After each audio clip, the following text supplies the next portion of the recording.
The rain hammered against the windows of the black Mercedes as it idled in the shadows, across from Rosie's diner. Inside, Richard Kane loosened his tie and stared at the flickering neon sign through the downpour. At 42, he had built an empire from nothing. Hotels, tech startups, real estate. But money had taught him one brutal lesson. People only saw dollar signs when they looked at him. His assistant's voice crackled through the phone. "Sir, the car is ready whenever you are." Richard didn't answer. Instead, he stepped out into the storm, letting the rain soak through his $1,000 suit. He walked to the trunk and pulled out a torn jacket, rubbing dirt across his face and hands. The transformation was simple. Disheveled hair, desperate eyes. The look of a man who had lost everything. He had done this before. In different cities, different diners. Testing. Always testing. Most people failed. The diner's warmth hit him as he pushed through the door. A bell jingled above. The place smelled of old coffee and grease. A tired trucker sat in the corner. And behind the counter stood a woman with dark circles under her eyes, blonde hair pulled back in a messy ponytail. She looked up, and for a moment, her body tense. Richard stumbled forward, playing the part. When he reached the counter, he let his voice crack. "I don't have any money." He swallowed hard, watching her reaction. "But I could pay you back later. I just need something to eat." Her fingers tightened around the towel in her hands. She didn't look away, didn't immediately refuse. Instead, her eyes moved past him to the kitchen window where a single plate sat under a heat lamp. Without a word, she placed it in front of him. Richard froze. He had expected hesitation, maybe a small offering, but this was her meal. He could see it in the way she glanced at the plate, the subtle resignation in her shoulders. She was giving away her own dinner. "I can't take this," he said, breaking character for just a moment. "You said you were hungry." Her voice was firm but not unkind. "So eat." He did, and with every bite, something unexpected twisted in his chest. Guilt? When was the last time he had felt that? The trucker left. The diner grew quiet except for the storm raging outside. When Richard finally looked up, she was watching him with an expression he couldn't quite read. Sadness, maybe, or understanding. "I don't know how to thank you," he said quietly. She shrugged. "You don't have to. No one's done something like this for me in a long time. Well, maybe someone should have." Her words hit harder than they should have. Richard stood slowly, his muscles genuinely aching from sitting in the rain for an hour before coming in. He pulled the tattered coat around himself and turned toward the door. At the threshold, he looked back. "I won't forget this." And for the first time in years, he meant it. Outside, Richard walked 3 blocks before his driver picked him up.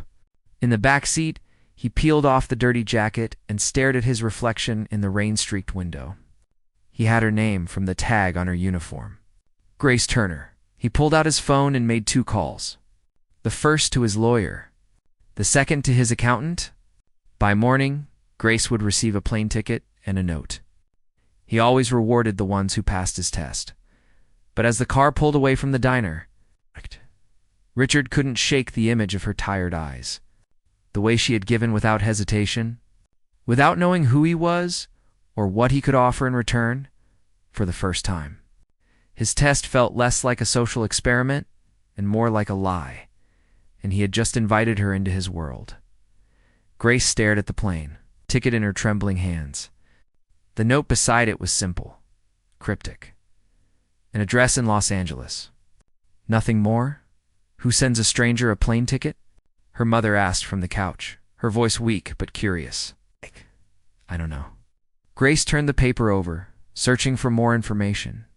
There was none. Just that single line, "I told you I wouldn't forget, the stranger from the diner." It had to be. But how did he have her address? How could someone who couldn't afford a meal suddenly afford to fly her across the country? Her landlord's deadline echoed in her mind. 3 days until eviction. Her mother's medication would run out in 2. She had $17 to her name. "What if it's real?" Grace whispered. Her mother's eyes softened. "What if it's not?" Grace booked the flight that night. Los Angeles sprawled beneath her like a glittering promise as the plane descended. She clutched the address in her pocket, her stomach churning with equal parts hope and dread. A driver waited for her at arrivals, holding a sign with her name. He said nothing as he loaded her single battered suitcase into a black town car. The drive took 30 minutes. They left the crowded streets behind and climbed into the hills, where mansions perched like crowns above the city.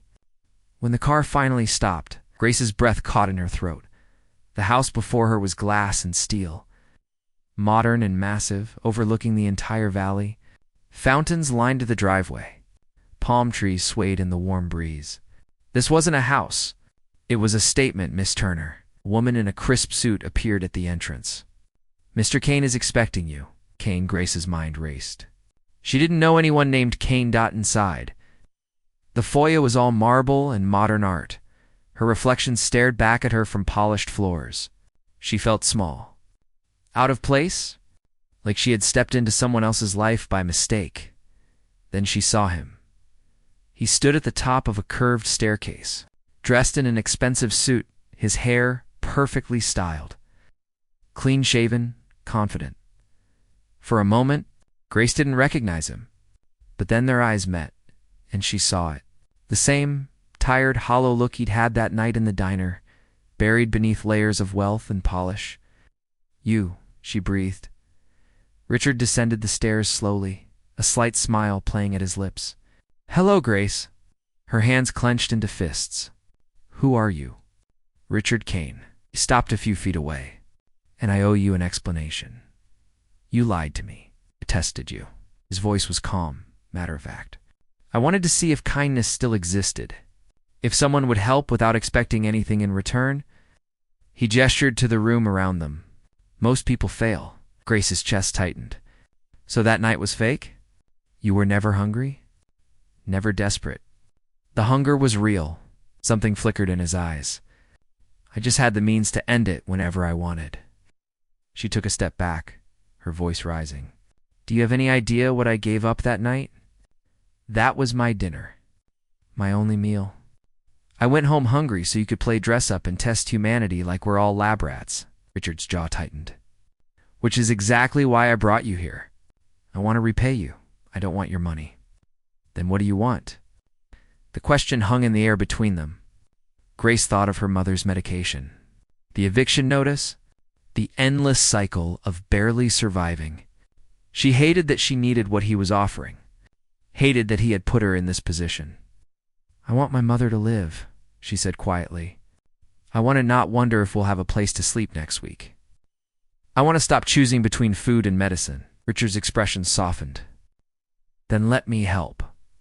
Why? Grace's voice cracked. Why me? Why not just write a check and disappear? He was silent for a long moment. When he finally spoke, his voice was barely above a whisper. Because when you looked at me that night, you didn't see a transaction. You saw a person, and I haven't felt like a person in a very long time. Grace's breath hitched.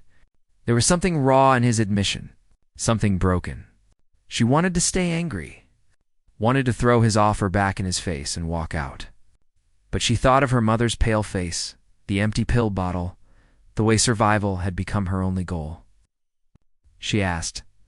Richard stepped closer. Stay. Let me repay the kindness you showed me. No strings. No expectations. Everyone has expectations. Then let's be honest about them. His eyes locked on hers. I'm lonely, Grace. I'm surrounded by people who only want what I can give them. You're the first person in years who gave me something without knowing who I was. Grace felt the weight of his words. The loneliness. The test that revealed more about him than it did about her. And beneath her anger, she felt something else. Curiosity. Connection.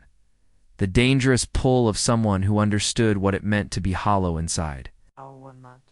She heard herself say, I'll stay 1 month. You help my mother, and then I go home.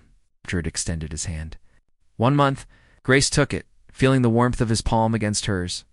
As their fingers intertwined, she couldn't shake the feeling that she had just made a deal with someone far more dangerous than a stranger in a diner. She had made a deal with a man who saw people as puzzles too. solve, and she had just become his latest obsession. Weeks passed like a fever dream. Grace's mother was flown to Los Angeles and placed in a private medical facility, where doctors actually listened and medications appeared without price tags attached. The apartment in Boise was paid off. Grace had her own room in Richard's mansion with a view that made her dizzy, but nothing came without a cost. Richard was everywhere and nowhere.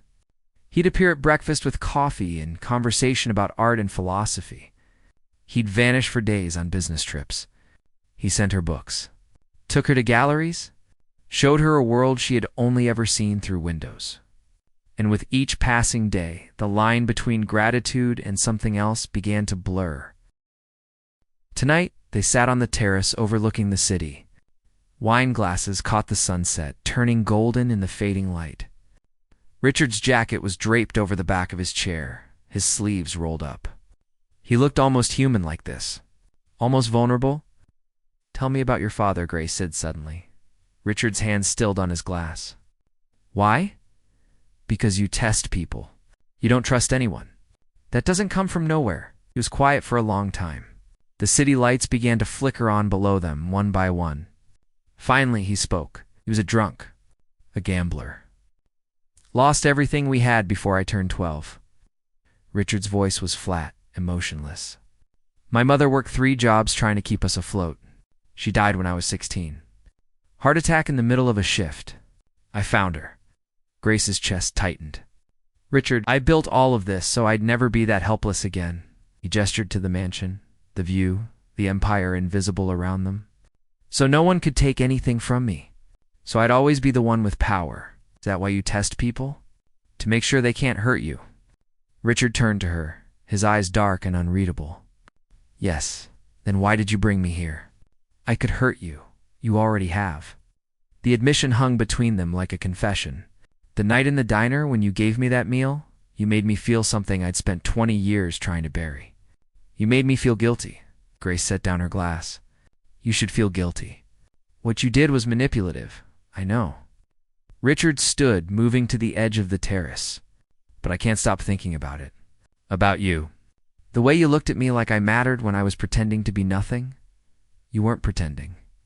Grace stood too, her voice soft but firm. "That's the real you underneath all of this. The desperate, hungry part you keep hidden." Richard turned sharply. "You don't know me, don't I?" She stepped closer. "You've shown me more in 2 weeks than most people show in years. The books you send me, the way you watch the city like you're still an outsider, the fact that you eat alone in your office because you don't know how to be around people without performing." "Grace." His voice was a warning. "You're terrified," she continued. "Terrified that someone will see past the money and realize you're just as lost as the rest of us." The space between them crackled with tension. Richard's jaw clenched, his hands curling into fists. For a moment, Grace thought he might shout, might tell her to leave. Instead, he closed the distance in 2 strides and kissed her. It wasn't gentle. It was desperate and hungry and filled with weeks of unspoken words. Grace's mind screamed at her to pull away, to remember who he was and what he'd done. But her body responded, her hands finding his shoulders, pulling him closer. When they finally broke apart, both breathing hard, Richard pressed his forehead against hers. "This is a mistake," he whispered. "I know. You should leave. Before this gets more complicated, I know." But neither of them moved. The next morning, Grace woke to find Richard gone. A note on the kitchen counter said he'd be back in 3 days. Business in New York. The house felt enormous without him. Empty, she spent the day with her mother, who looked healthier than she had in years. Color had returned to her cheeks. Her eyes were bright. Grace should have felt relieved. Instead, she felt trapped. That evening, she wandered into Richard's office. She shouldn't have. But curiosity pulled her forward like gravity. The room was pristine. Mahogany desk, leather chairs, floor-to-ceiling windows, and on the desk, a folder with her name on it. Grace's hands trembled as she opened it. Inside were pages of research, her address, her mother's medical history, her employment records, photos of her leaving the diner. Notes about her routines, her habits, her debts, and at the bottom, a list of other names. Other people? Other tests, each one marked with a single word, failed, except for hers. Hers was marked ongoing. The folder slipped from her fingers. Papers scattered across the expensive rug. Grace's breath came in short gasps as the truth crashed over her. This wasn't gratitude. This wasn't even attraction. She was another experiment. Another test. Another puzzle for Richard Kane to solve, document, and file away. The front door opened downstairs. Richard's voice called out, "Grace." She stood frozen, surrounded by evidence of her own naivety. Footsteps approached down the hall. The office door swung open, and Richard stopped cold when he saw her face. "Saw the papers on the floor, Grace." His voice was careful. "Let me explain. You've been studying me?" Her voice shook. "Documenting me like I'm some kind of case study. It's not like that." "Then what's it like, Richard?" She grabbed a handful of papers and threw them at him. "Tell me what ongoing means. Am I passing your little test? Am I performing well enough?" Richard's expression cracked. "I needed to know you were real. That the kindness you showed wasn't an act. So you lied. Again, you made me think this was real. That you cared? I do care." His voice rose, raw and desperate. "That's the problem. I wasn't supposed to care. You were supposed to be like all the others. Proof that people only act decent when there's something in it for them. But you're not. And I don't know what to do with that." Grace's eyes burned with tears. "You use people, Richard. You manipulate them and call it philosophy. And the worst part is, I let you do it to me because I needed the money. Because my mother was dying, and I was drowning, and you threw me a rope with strings attached.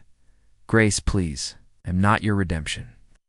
She moved toward the door, her voice breaking. "I'm not here to fix whatever's broken inside you. I'm just a waitress who made the mistake of showing kindness to a man who doesn't understand what that word means." Richard stepped in front of her, blocking the door. His eyes were wild, desperate. "Don't leave. Not like this move. I'll give you anything. Name it, your mother's care. A house, money, whatever you need." Grace laughed, bitter and sharp. "You still don't get it. I don't want your money, Richard. I wanted you to be real. But you're just a man playing games with people's lives because you're too afraid to actually live one." She pushed past him, her shoulder hitting his chest. He let her go. As she reached the stairs, his voice echoed behind her. "I'm sorry." Grace didn't turn around. Sorry doesn't fix what you've broken. She packed her bag in 20 minutes. But as she reached for her phone to call a cab, she realized something that made her blood run cold. Her mother was still in Richard's care, in his facility, under his control, and Grace had just declared war on the man who held all the power. Grace didn't leave that night. Instead, she sat in the guest room with her packed bag at her feet, staring at her phone. Every instinct screamed at her to run, but her mother's face kept appearing in her mind, healthy, smiling, alive. Richard had made sure she couldn't walk away clean. At 2 a.m, a knock came at her door. She didn't answer. The door opened anyway. Richard stood in the doorway, still dressed, his hair disheveled like he'd been running his hands through it for hours. "I've transferred $5 million to an account in your name," he said quietly. "Your mother's medical care is paid for the next 10 years, regardless of what happens between us.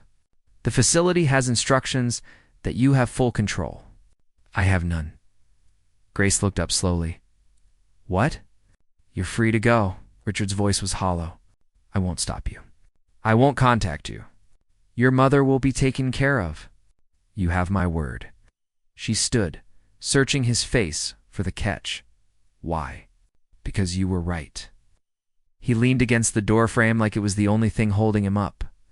"I've been using people my entire life, testing them, manipulating them, telling myself it was justified because the world is cruel and trust is weakness. But all I've done is prove that I'm exactly what I hate." Grace's throat tightened. "Richard."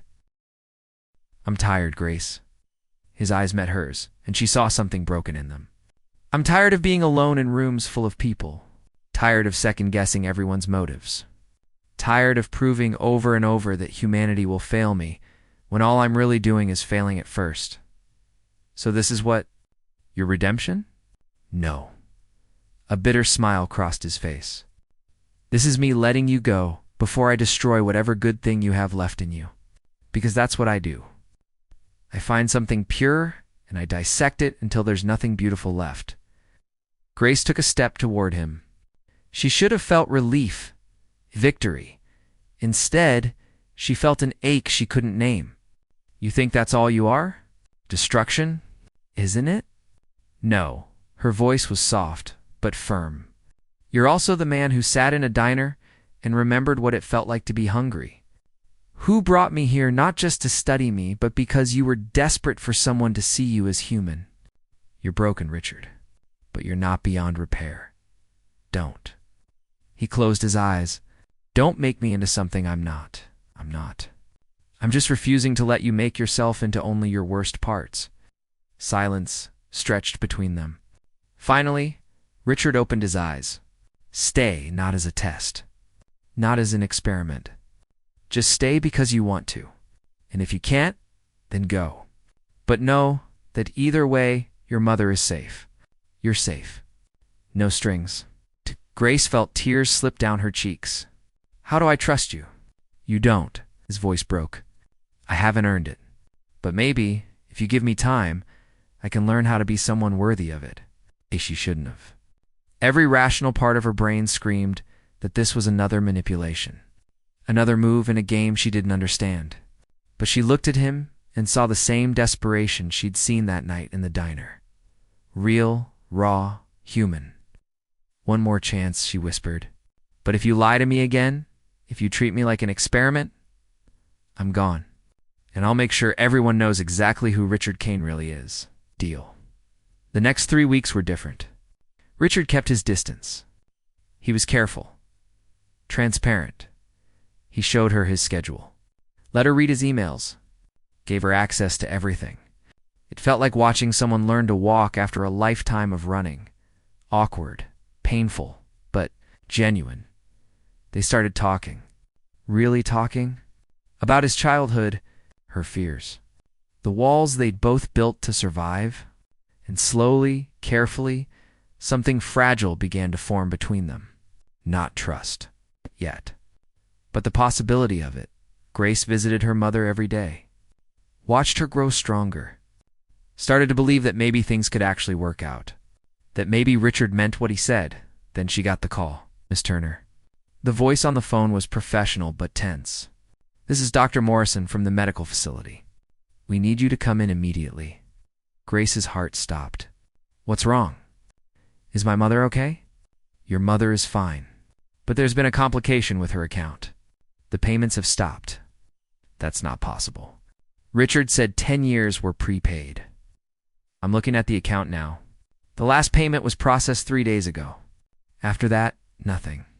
And we've received notice that the account is being closed. Grace's hands went numb. I'll be right there. She didn't go to the facility first. She went to Richard's office. Stormed through the doors without knocking. He was on the phone, but looked up sharply when he saw her face. I'll call you back, he said into the receiver, hanging up.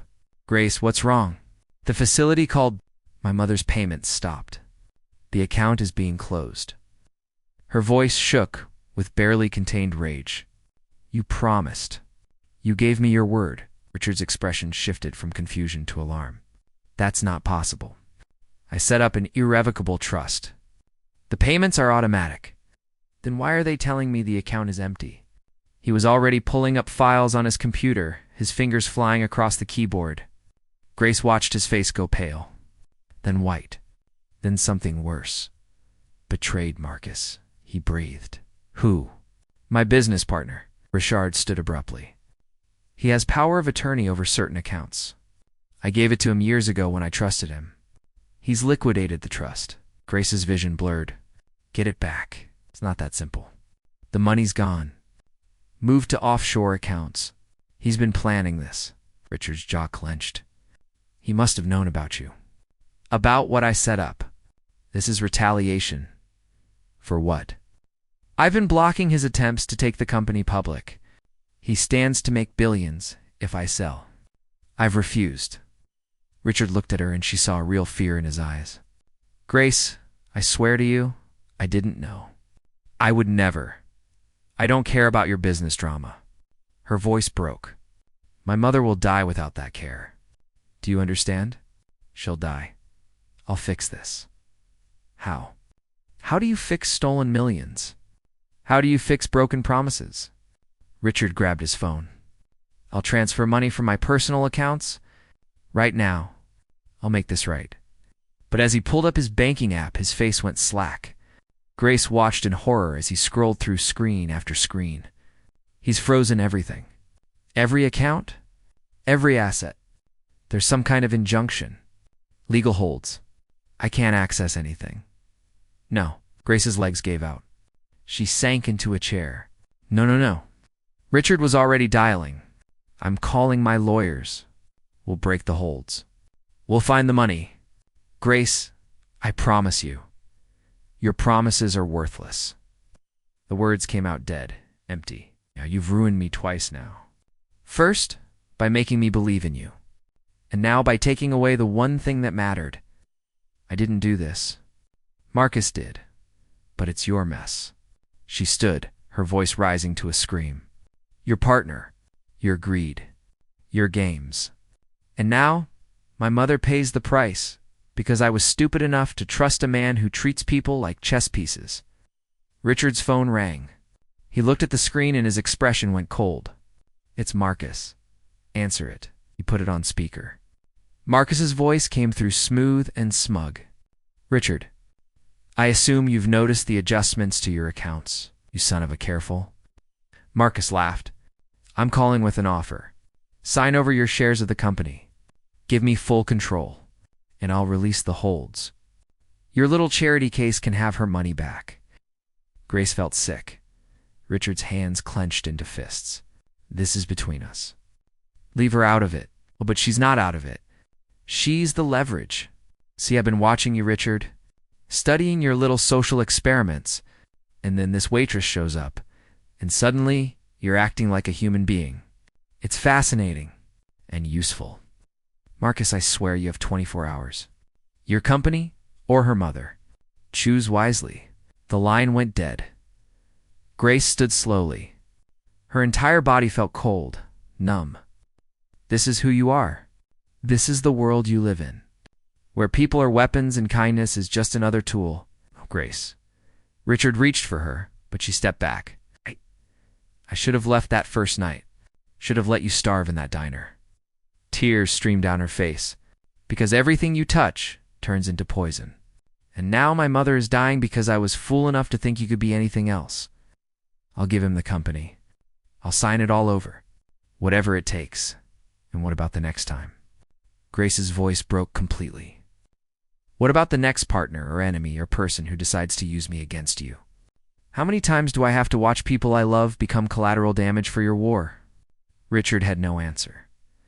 Grace turned toward the door, her voice barely a whisper. Goodbye, Richard. Wait. His voice stopped her at the threshold. There's one other option. She didn't turn around. I can go to Marcus myself. Offer him something he wants more than the company. Richard's words came slow, measured. My complete withdrawal from the business world. My reputation. My connections. Everything I've built.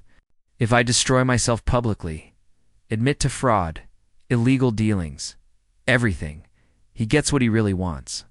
He gets to be the hero who took me down, and the company becomes his by default when I'm arrested. Grace spun around. You'd go to prison? If it saves your mother, his eyes met hers. Then yes, that's not a solution. That's martyrdom. It's the only card I have left to play. Richard's voice was eerily calm. And maybe it's what I deserve. I've hurt people for years. Used them. Maybe it's time I paid for that. Grace felt something tear inside her. Because despite everything, despite the lies and manipulations and broken promises, she believed him. And more terrifyingly, she realized she didn't want him to destroy himself. Not even for her mother. Not even for her. Which meant She'd already fallen for the man who'd ruined her life, and she had less than 24 hours to decide what that meant. Grace didn't sleep that night. She sat in the darkness of her room, staring at her phone, thinking about choices and consequences and the cruel mathematics of love. By dawn, she had made her decision. She found Richard in his office, surrounded by papers. He looked like he hadn't slept either. His eyes were hollow, his jaw set with grim determination. Legal documents covered the desk, a confession, criminal admissions, everything needed to destroy himself. "Don't sign those," Grace said quietly. Richard looked up. "It's the only way." "No, it's not." She stepped into the room and closed the door behind her. "I have another option, but you're not going to like it." His brow furrowed. "Grace, Marcus wants leverage over you. He wants to prove you're weak, that you can be manipulated." Grace's voice was steady, despite the tremor in her hands. "So we give him that. Publicly. Spectacularly. We make a show of it. I'm not following. We fake my mother's death." Richard stood abruptly. "Absolutely not. Listen to me." Grace moved closer. "We stage it. Make it look like the facility couldn't save her because the payment stopped. We leak it to the press. Make you look like the villain who let an innocent woman die because of your business games. Your reputation tanks. Marcus gets his public victory. And while everyone's focused on that, we move my mother to a different facility under a new identity.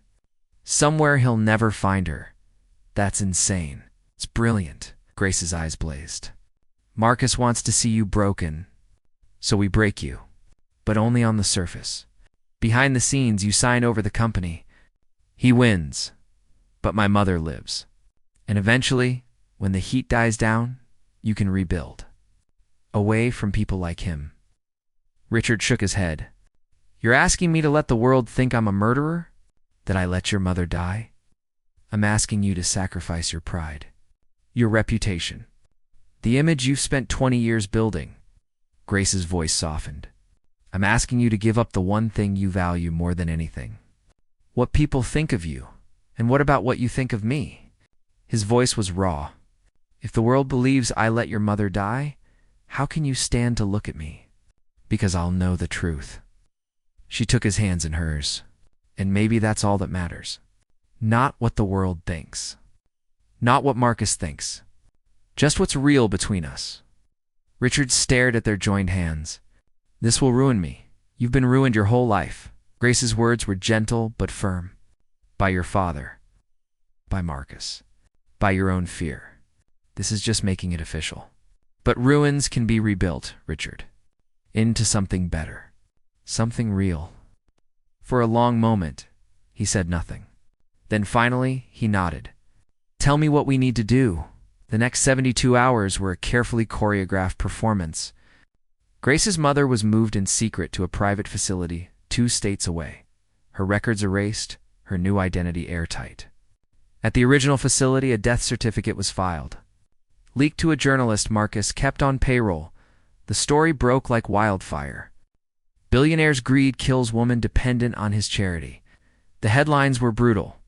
Photos of Grace crying outside the facility. Richard's past tests documented. His manipulation exposed. The public turned on him with savage speed. Marcus called Richard with triumph in his voice. "Sign the papers." "You're finished anyway," Richard signed.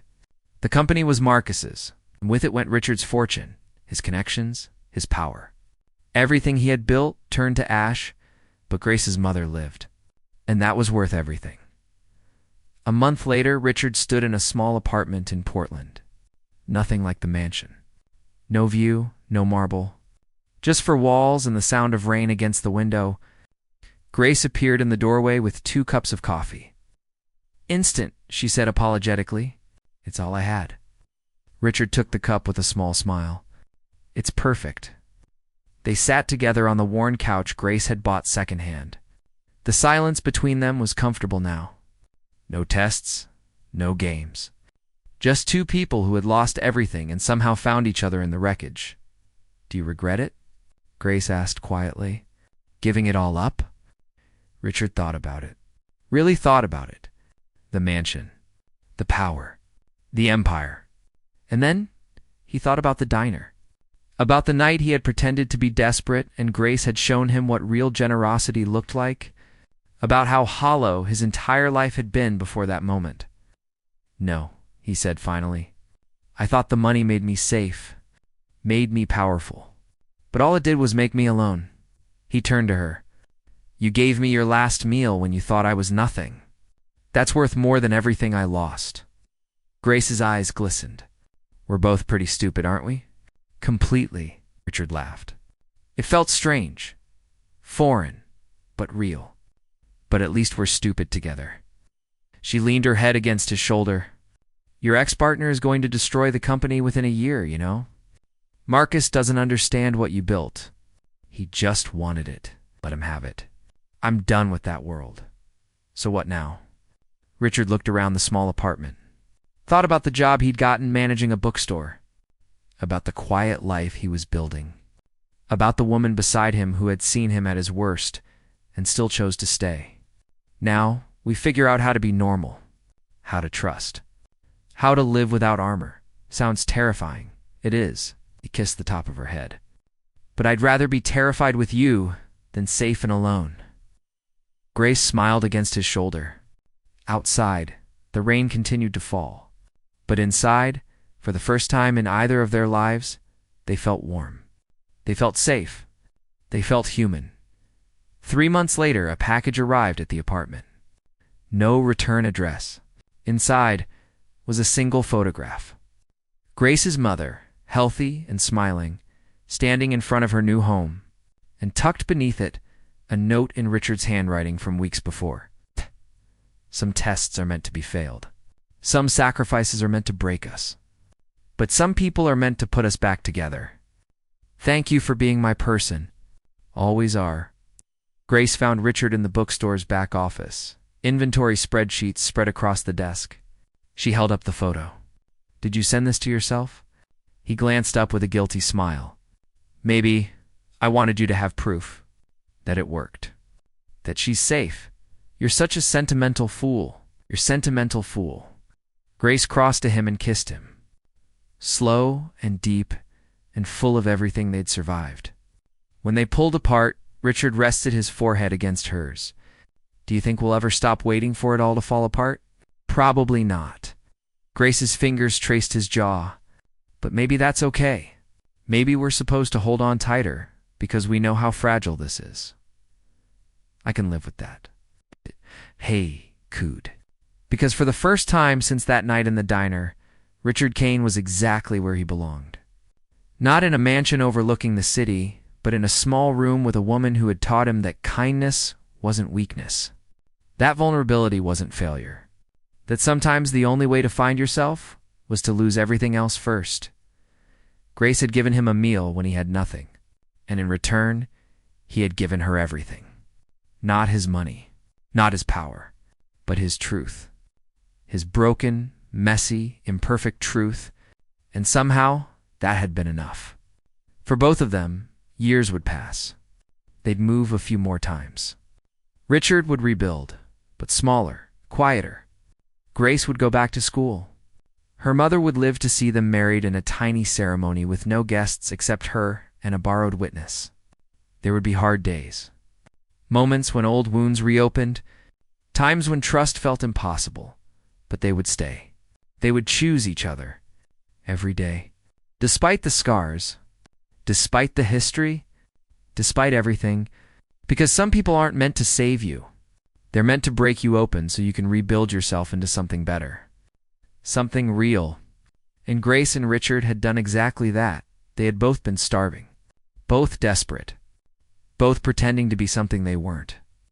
And in a diner on a rainy night, they had found the one thing neither of them knew they needed. Someone who saw them. Really saw them. And chose to stay anyway. The end.